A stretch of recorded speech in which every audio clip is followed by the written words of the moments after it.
bu weesoo loolu aussi statut chef de l'opposition nekk na point bu nga xam ne point de désaccord la parce que PDS ñoom gisuñu loolu nekk ki jël deuxième ci élection présidentielle yi moom moo war a nekk le chef de l'opposition. waaw man de loolu laa gëm dama gëm ne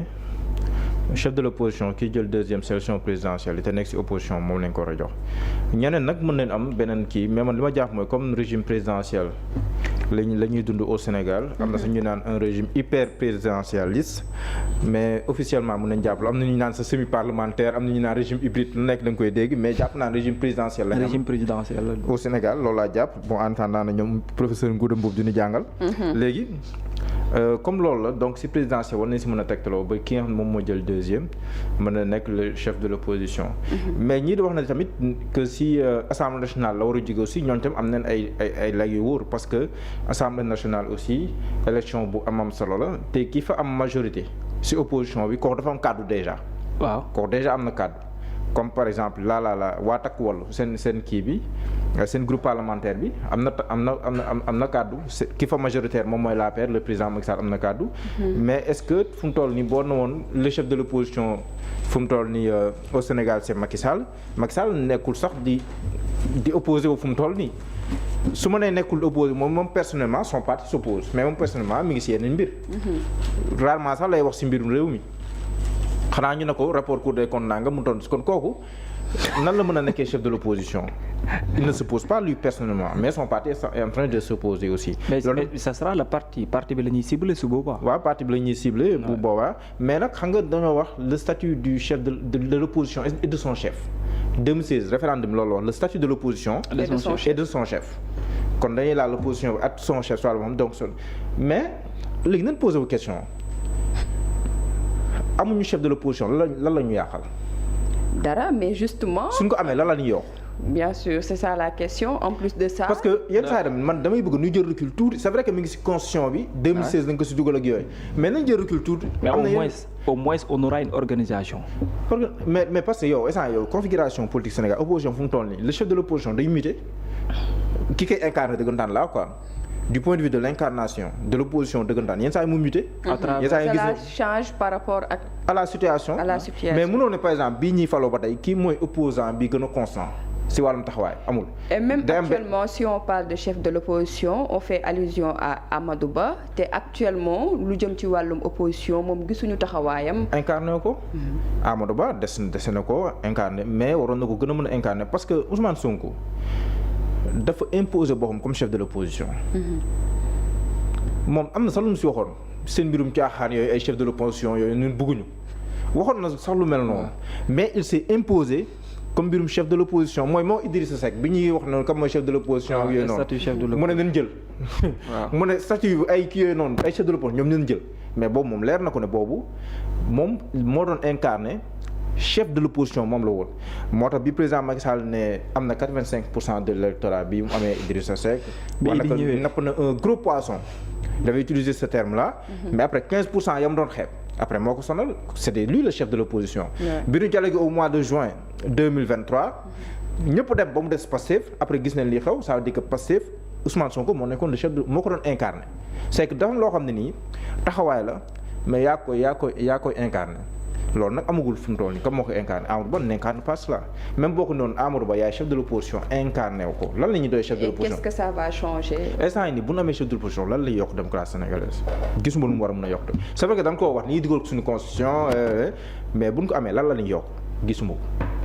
fii les opposants sont en train de s'exprimer démb j'ai lu un texte de Bougane Gueye Dany yenn saa yi nga lire Thierno Bocoum lu bari il écrit beaucoup yenn saa yi Pape Djibril Fall yenn saa yi Thierno Alassane Sall qui écrit au gouvernement les opposants sont en train de s'exprimer léegi boo noonu léegi chef de l'opposition si koo xam ne incarné wu ko yaa ngi rey sa opposition bi et quel est le rôle exactement du chef de l'opposition non mooy parfois voilà ñu amal ko taxawaay c'est ça la question même si wàllu démocrate mën nga ne non da nga naan ak ñun ban statut la ñuy jox ki ñuy duppee opposition nous qui sommes des commentaires et des observateurs démocratique mën na nekk une bonne publicité pour l'état du Sénégal par exemple mën na ne Sénégal c'est un pays tellement démocratique que même l'opposition dafa am un statut bu ñu ko nangul et man dama gëm ne opposition fa am un statut. Et c'est ça liggéey. Et son chef sax dañ koo nangul ba jox ko ay privilèges. C'est ça comprendre loolu noonu ça peut gën a mën na gën a taaral démocratie bu Sénégal ak yooyu noonu mais pour man bu ñu ko naree yemal si benn nit rek te am na ay opposants yu bari yu nekk fii nii di fi kii amul benn persécution boo xam ne nii aussi am na seen kii pour man loolu c'est largement suffisant. parce que nga jox ko koo xam ne incarné ko si da lay sonal rek Amadou Ba ne l'incarne pas. c'est vrai que daf na discours bu am solo man rafetlu naa discours bu mu def parce que pour une fois ma dégg ko mu wax comme un opposant man loolu wax dëgg yàlla rafetlu naa ko mais foofu mu gën koo mën a taxawee mu sol mbubu bi bu baax boo ko solul keneen mooy ñëw sol ko incarné ko fu mu noonu opposition bi nag dañoo nekk si xëccoo comme mooy doon le chef de l'opposition. bëri na opposant yooyu dégg ñuy coow nga yaakaar ne day opposé wu Sonko mais lu mu bëgg mooy am une présence dans l'opposition incarner ce rôle de chef de l'opposition. C'est vrai que ñoom ñu ngi koy jéem nang par nang mais c'est Amadou Ba qui doit s'imposer. Parce que moom électorat bi mu am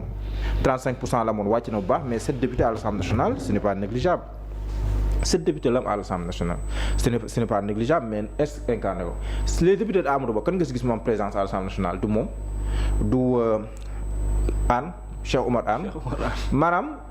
amul benn député bu bokk moom ci listam koo xam ne ni sax ràññeeku na à l'Assemblée nationale bu ne opposition à l'Assemblée nationale ñan la ñuy wax takk wàllu la ñuy wax ak non inscrits mais loolu Amadou Ba ne doit pas accepter d'être inexistant à l'Assemblée nationale il ne doit pas l'accepter parce que moom mi ngi def ay propositions ak yooyu noonu mais na ko defee à l'Assemblée nationale mi ngi wax ci wàllum économique yooyu mais qu'est-ce qui l'empêche en tant que député du peuple d'écrire au gouvernement qu'est-ce qui l'empêche bu premier ministre waree ñëw Assemblée nationale mu jàkkaarloo moom mu fàtte ne il était ancien premier ministre mais mu jàpp ne député la or tant que député dañoo war a nekk député bu nekkee dafa jàpp ne moom il est ancien premier ministre ñii nii ay si maanaam moom moo leen mag bëgguma utiliser baatu booy comme ñenn da koy jël fu kii mais moom moo leen mag dafa am fu mu jaar ak ñoom et tout mënut a jolo sa ñoom yenn kàddu yi kon wax dëgg yàlla si bu Assemblée nationale jox ko keneen mais tant que mi ngi nekk député dafa war a jouer son rôle de député te fii nii am na fi ay anciens députés yoo xam ne nii gisoo François Hollande au Parlement français kon na jouer son rôle. ak parti ni mu toll ak. waaw ancien président bu dem Assemblée nationale donc bu nekkee yow tamit da nga bëgg a nekk ancien premier ministre nga et tout mais il faut nga jouer ce rôle dëggantaan sinon voilà nga démissionner benn yoon. mais là il n'incarne pas du tout son statut d'opposant. Babacar mbirum chef de l'opposition bi bokk na ci point yi nga xam ne PDS d'accord ñu ci nan nga ko gisee ak le rôle du chef de l'opposition également. xam nga ci benn côté pour que l'État du Sénégal définir ko pour man c'est un atout c'est un avantage pour le pays. parce que lu tax ma wax ko mooy nit da nga incarner wala di dox ak ci phase bu ñuy waxee la démocratie mu nekk modèle dans un continent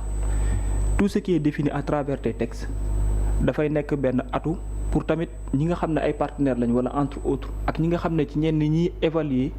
li ñuy woowee modèle démocratique parfois ñu am fu ñu lay xoolee. parce que tey bu ñu nee Sénégal c'est un pays démocratique à travers les textes sànq mu ngi koy lim mën a nekk un apport de plus que réew ma kat wax dëgg yàlla transparence ak équité am na fa parce que à travers le texte di nga lire nangam ak nangam opposition am na lu mu mën pouvoir am na lu mu téye am na lu ñu ko jox te loolu réew mu amul démocratie kenn du fa jox sax baat wala gëdd yenn opposants yi pour au moins ñu am lu ñu am. da leen di traquer pour à travers di leen dóor très bien di leen tëj. donc à travers les textes rek su boobaa am na loo xam ne mën na ko wane léegi nag nañu wàcc ci terrain bi en tant que des Sénégalais en réalité ñu xool. par rapport ak opposant bi ak par rapport ak ñeneen xam nga benn problème bi ñu am bi gën a mag ci Sénégal mooy que ne mën nga nekk opposant mais nit ñoo xam ne amuñu problème mu opposé mais problème mu personne la ñu am mais ñooñu foo leen mën a joxe benn statut bi ci wàllu opposition xam nga da ngay am problème boobu. léegi yow noo mën a dàqee que ne non bu mu nekk ci élection présidentielle na nekk ci élection législative wala yeneen oui d'accord naa mais bu dee ne ci wàllum définition la. ak parti politique yi.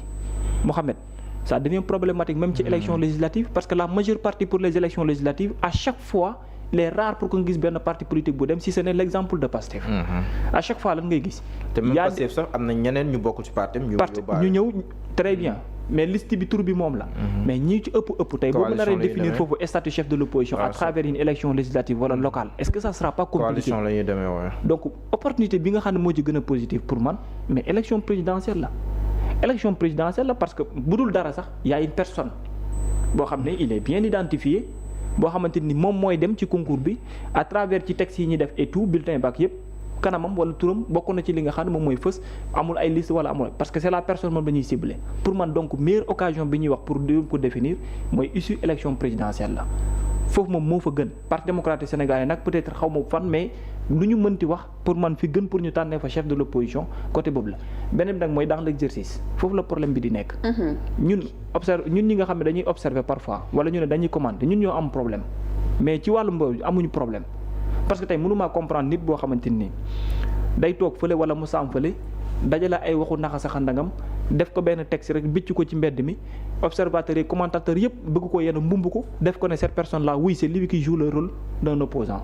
wala mu nekkee ci yëfu naxa sa xandang yoo xam ne kenn la mënul doon les gens vont chercher à lui donner des crédibilités pour jëm ko teg ci statut boo xam ne yeggu fa les statut opposition bi ñuy wax dafa war a feeñ ci liggéey boo xam ne à chaque fois la personne buy exercer da ngay xam ne kii non seulement ci maturité la koy def mais ci capacité boo xam ne niveau bu am importance la koy def mais même à travers ses représentants tu sens que ni kii il joue son rôle d'opposant parce que askanu Sénégal li ñuy xaar ci moom xam na ne au quotidien mu ngi koy def mais mënuloo opposé wu am problème mu personne bëgg a def une opposition boo xam ne une opposition objective la ñu koy def c'est pas possible demuñu ci sensu opposition bu objective fi li nga fiy gis ay problème personnel diggante ay nit ak nit moom nga fiy gën a di nemmeeku nga bëgg à travers ces jugements là ngeen di am nit ñi di la ci jox benn statut parce que tu es un opposant am na ñoo xam ne ils s'opposent parce qu'ils n'ont pas de problème par rapport aux activités du gouvernement mais ils s'opposent parce qu'ils ont des problèmes avec une personne boo xam ne mu ngi exercer une partie du pouvoir du président de la République nan nga koy joxee benn il faut que ñoom seen ñi bopp ñu mën a xam lan la ñu bëgg ak nan la ñu ko bëggee c'est ça le problème. mais ki ñuy wax ne que mooy le chef de l'opposition di Amadou Ba est-ce que moom ci boppam mi ngi incarné loolu. non ku xam nga Amadou Ba fu mu toll nii tembe man li ma jógee fay waxoon moom laa gëm maa ngi koy nuyuwaale au passage. lan la waxoon. daf ma ne Amadou Ba mbubbu fonctionnaire bee ko sonal bëgg na ko dindi waaye mënu koo dindi mbubbu fonctionnaire bee ko sonal. te da ciy continuer di wéy ci noonu. waaw nu muy def Amadou Ba pikiram bi dem na sax ba ñaas ko ñeneen ñi xoolal ñi mu àndal ni ñu daan def as tuut sax defatuñ ko. ñi mu àndal ba ñu nekk aujourd'hui des députés à l'Assemblée nationale kañ nga leen dégg te ak ci loolu leen dégg. waaye loolu tamit est-ce que du nekk jafe-jafe. ba pare encore le plus sérieux problème c'est pas ça aujourd'hui les choix à travers les listes ñi dem à l'hémicycle au moins mënoon a couvrir même la personne de Amadou mais léegi lan lañ koy def parce que yaa gën a ëpp tur ci parti bi wala yaa nangam ak nangam mais on regarde pas des critères yoo xam ne mooy la personne est-ce que am na pertinence est-ce que ñeme na débat est-ce que ñeme nangu na sonn est-ce que capacité physique am may na ko est-ce que nangam ak nangam may na ko parce que un député nag dañ koy choisir à travers des critères mais parti politique yi fi nekk ñu ci bëree bëri ñoom ñëpp daanaka choisir ñu député à travers des critères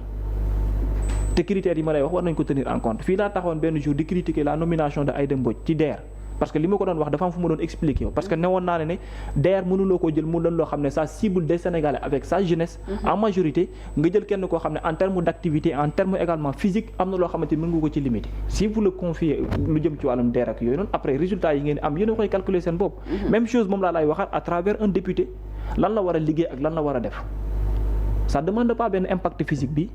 ça demande pas benn endurance bi ça demande pas benn pertinence bi est-ce que am na ñenn ñoo xam ne soo doon xoolan tey doo ci am problème pour douter ci léegi loolu yëpp nga enveloppé ko te yow sa jëm bopp yow mi jiitu a fonctionnaire nga jàppee sa bopp même bu dee opposant nga doo wax doo xeex doo sànni yow daal kenn gisul la kenn déggul la ñu ne la yow nañ la jox nga nekk opposant mais ça cause problème parce que déjà nga wàcc def campagne les Sénégalais am confiance jox la pour la demal Assemblée nationale tu ne joues même pas ce rôle là. est-ce que loolu tamit du une miccoo mbaaloo ci ñeneen ñi nga xam ne aussi considéré nañ seen bopp de vrais opposants ñan la ñan ñoo fi ñoom ñoo ko bëgg forcer nit ñi dañ koy forcer nit ñi tout court. Thierno Alassane Sall ñi di génn nii kon. ñan ñu génn ñan lan lañ wax ak lan lañ wax. chaque jour Babacar nga gis. yow mi chaque jour génnoo yaa ngi nii di wax chaque jour. lenn rek moo leen différencier. génnin bi wute na. wax ma ko lenn rek moo leen différencier. dañ laa ëppi moyen waaye li ñuy wax fii maa ngi Mouhamed chaque jour moom la ñuy wax te sax ñun boo moytuwul liñ ciy sonn sax sonnuñu ko ci dama ne le travail d'un opposant ça se fait sur le terrain. faut pas aller Facebook Twitter bés bu yàlla sàkk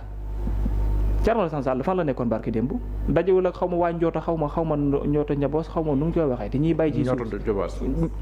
Njoota waaw Njoota Jobaas loolu c'est un travail mais waaw léegi c'est un moom il est un opposant xam nga moom mu ngi ci sens boobu maanaam fi ma lay waxee mooy que ne parmi eux laa wax dafa am ñoo xam ne dama am ak ñoom problème am na ñoo xam ne ñu ngi exercer ni mu waree barki démb dégg nga fi dalal na ñeneen ak ñeneen mais pourquoi mu am ouverture boobu ba ñeneen ñi di ñëw ci moom di ko dalal et pourquoi demuñu ci keneen parce que dafa am loo xam ne boo nekkee opposant nga koy liggéey après dafay feeñ Ousmane Sonko dafa nekkoon un opposant nekk un député du jouer pleinement son rôle à chaque fois mu war a ñëw assemblée nationale les attentes étaient sur toutes les lèvres lan moo ko waraloon parce qu'il a dégagé au moins benn pertinence bi à travers les questions yi muy posé Thierno Alassane Sall il est dans ce sens-là les autres là lan la ñu def exactement si ce n'est toog benn jour oui yomb na woote presse bi dañuy ñëw ku leen woo ñu dem nga toog wax lu la neex ba géex dem toogaat nga bëgg ñu ne nañ la jox benn considération bi parce que tu joues le rôle d'un opposant c'est pas suffisant et à travers des élections tu sauras que ni defoo dara te li may wax ni ñëpp mën ngeen am seede bi élection législative weesu na fi avant ñu fa yegg gis ngeen ñi fi nekkoon di xëccoo di xeex bi ñu demee élection fan lañ mujj man je ne parle pas de ça ce sont des résultats qui parlent. Micco Mballo bi Mouhamed est-ce que du am bu ñu demee ci wàllum opposition bi ndax ki nga xam ne moom moo ko fas yéene incarné ak ñeneen ñi nga xam ne beneen gis-gis wala beneen doxalin dañu fas yéene def lu jëm ci wàllum opposition bi. non man jàpp ma ne Micco Mballo la chacun joue son rôle et chacun y va à son rythme. parce que aussi moyens yi bokkul il n'est pas aussi facile de s'opposer à un régime boo xam ne nii defagul 2 ans. régime boo xam ne nii ki koy incarner dëggantaan même bu nekkee moom mooy le premier ministre. Sa légitimité aussi reste relativement intacte donc boo bëggee opposé wu ak ku mel noonu si jamono jii nii dafay xaw a difficile or moom am na appareil politique bu dëgër. très ancré yu amoo loolu. tu n'as que ta plume ta voix et ton visage pour dem si plateau de télévision yi wax wala yenn saa yi sur Facebook wax c'est vrai. On peut t'entendre par moment mais ça n'est pas suffisant parce que lii yëngal bu baax ñi fi nekk jamono ji nii si wàllum politique travail de terrain la surtout parce que sur la toile ñoom am nañ si assez de représentativité ba nga xam ne nii ñoom lu ñu bëgg a mu jug mooy jug lu ñu bëgg a nëxal ko loolu réalité bi fi nekk jamono jii nii sur les réseaux sociaux c'est vrai que am na ñeneen ñu siy góorgóorlu mais même ñu siy góorgóorloo dafay des il y a des indicateurs précis yu lay wan ne que ba léegi nii moom moo amee emprise boobu noonu la preuve lii le président du parti Pastef di am gratuitement en matière d'audience en matière d'écoute en matière de relais surtout parce que c'est extrêmement important mais ñeneen ñi non seulement mënuñu koo am mais pour ñu wane ne que sax xaw nañ koo jege il faut que ñu fay xaalis jéem a booster pour jéem a kii pour wane ne que loolu noonu c'est indicateur maanaam c'est révélateur maanaam daf lay wan ne que xam na ne ñoom waa ji am na avance ñoom sur les réseaux sociaux mënuñu koo rattraper ils sont obligés de passer par d'autres voies or loolu noonu da ngay gis nag après à la limite day nekk tam benn faiblesse booy wane parce que les gens commencent à comprendre cela et puis dañuy xam ne que voilà donc loolu noonu dafay am beneen bi tu n'es pas assez ancré amoo benn représentativité au niveau territorial dafay jafe sur le terrain aussi nga jéem a kii parce que foo dem ñoom dafa am représentant at boo si dool li ma si wax dafa gun 2 ans xam nga dem régime bi doogaa toog fu mu toll nii ak ñoom li ñuy wax discours bi ñu tenir li ñu fekk si réew mi ak yooyu noonu il faudrait que mu dem ba si kanam peut-être à la 3e année 4e année foofu noonu quand même la mbir yi di commencer kii gars yi commencer li ñu tuddee état de grâce commencer wàññeeku mais dans ce contexte là bu loolu amul dafay xaw a jafe tuuti pour l'opposition rawatina mu nekk opposition wax aussi boolewul gis nga FDR bi nu mu mujj booloowul mais aussi amul matière boo xam ne moom moo war a tax opposition booloo aussi amul des faits majeurs yoo xam ne ni am na fi bu war a mën a tax mu am une dynamique populaire buy mën a am mën na jox exemple par exemple jamono ji ñuy wax mbirum pétrole ak gaz ba benn mouvement juddu fii je ne me rappelle plus le nom du mouvement mooy bi ñu amal seen manifestation yi à la suite du documentaire de kii waaye ñi defoon documentaire sur le pétrole dina ñëw donc BBC bu ñu defee seen documentaire boobu noonu gis nga am na benn mouvement bu juróon à la suite ñu def ay manifestation après mu commencé wala bokkul ak MD2 bi non M2D c'est bien après nga gis bi njëgu mbëj mi yokkoo bu baax électricité bi nga gis ñoo lànk juddu ñu amal seen mouvement pendant un certain temps tegaat événement mars yi M2D juddu pour dire que opposition bi si jamono président Macky Sall daan na am ay faits yu leen di mën a boole ñu amal ci une adhésion populaire assez massive pour mën a am benn dynamique pendant un moment après leneen ñu wàññi kees mais loolu boo xoolee amagul donc yooyu noonu bu amagul amagoo matière amuloo c'est extrêmement difficile de s'exprimer. mais est-ce que nekk na da nga war a def. aar lu ñu bokk. defe naa loolu tuddoon aar lu ñu bokk. waaw defe naa loolu tuddoon mooy demoon ba ci wàllum aar suñu pétrole quoi. voilà genre voilà c'est ça. doon def place de l'Obélisque aar lu ñu bokk moom moo jiitu woon après loolu donc pour dire que à chaque séquence am na un fait majeur bu am. opposition booloo société civile bi ñëw askan wi gunge leen si loolu noonu progressivement moom moo affaiblir Macky Sall ba en 2021 lii xew-xew. Macky Sall foofu noonu la ñàkkee le pouvoir booy xool mais loolu amagul fu mu toll nii moo tax même seen FDR dama koy wax bi ñu koy tuddee FDR ma ne mais FDR bi muy judd benn contexte boobu wute na ak bii la preuve parce que l'histoire ne se répète jamais de la même façon boo bëggee nag jël les formules du passé bu ko appliquer à une situation présente tout en oubliant que du benn les contextes ne sont pas les mêmes maanaam fee garab bopp bi métti si côté bee il y a 10 ans nga bëgg ko indiwaat parce que jàpp nga ne kii tant que nga joxaal ko même garab bi bopp bi métti bi jàngoro yi bokkul donc pour dire que aussi il faudrait que benn liggéey wax ni de travail mais xool aussi boo jàkkaarloo ni si wàllum politique ses atouts ses faiblesses xam fi ñu koy jaaree bu loolu amul dafay compliqué loolu. war a renvoyer ci méthode et stratégie de travail war a renvoyer ci ñu war a jàng lan mooy opposition. mën nga leen ci renvoyer. parce que pour man c'est comme si comprendre ñu enjeu wala jouer rôle d'un opposant buñ la ko waxee ça te renvoie ci benn mbir. quelqu'un boo xam ne da ngay ñëw pour jouer rôle dénonciation mais yow bu dee ne ci situation nga bëgg a toll pour di def sa opposition da ngay am problème il faut créer ni nga mën a créer lenn la dañ leen a jouer rôle lan la mooy contre pouvoir la contre pouvoir c'est quoi exactement aller à la recherche des difficultés des Sénégalais fan nga koy defee sa canapé bi wala sa salon bi di nga yéex a am matière yëpp boo ko xaaree ci kenn yow tu ne fais que bëgg a concentré wu ci même travail journaliste bi la problème boobu benn instant mën nga xam mais pour man aujourd'hui war nañ ci mën a jéem de sorte que ñu jouer seen rôle mën ko am nan la mooy wàcc sur le terrain mën a xam au quotidien lan mooy les problèmes des Sénégalais de ces Sénégalais boo demee à la rencontre non seulement di nga ci profité wala xamante prise de contact mën a antu mais après aussi mu permettre la nga mën a am loo xam ne au moins di nga ko bécc mais bëgg a toog sa salon à travers des réseaux sociaux wala des journaux lu ñu génne nga bëgg koo def benn commentaire jàpp ne loolu lay may pour nga exister en tant que opposant boo demee élection nga xam. existence bi ci terrain bi la. ku ko deful ku ne dina yaa ngi perdre sa temps. gisoo ne ñenn ñi ñu ngi ci. waaw Thierno Alassane Sall moom laa doon wax sànq nee naa la boulevard gi mu ibbi boppam nii c'est bien parce que occasion la opportunité la gis nga ko déjà fu mu toll nii ku am problème daanaka ci moom nga jëm bu njëkk ba am na ñu mu dalaloon bii am na ñu mu dalal. ça veut dire que ni ne moom au moins prise de contact bi voilà très bien loolu nag moo lay may au moins nga am loo xamante ni peut-être dina la jëriñ avec le temps. alors dañuy daal di wëyal ba tey bii nag dañuy jóge ci wàllum dialogue politique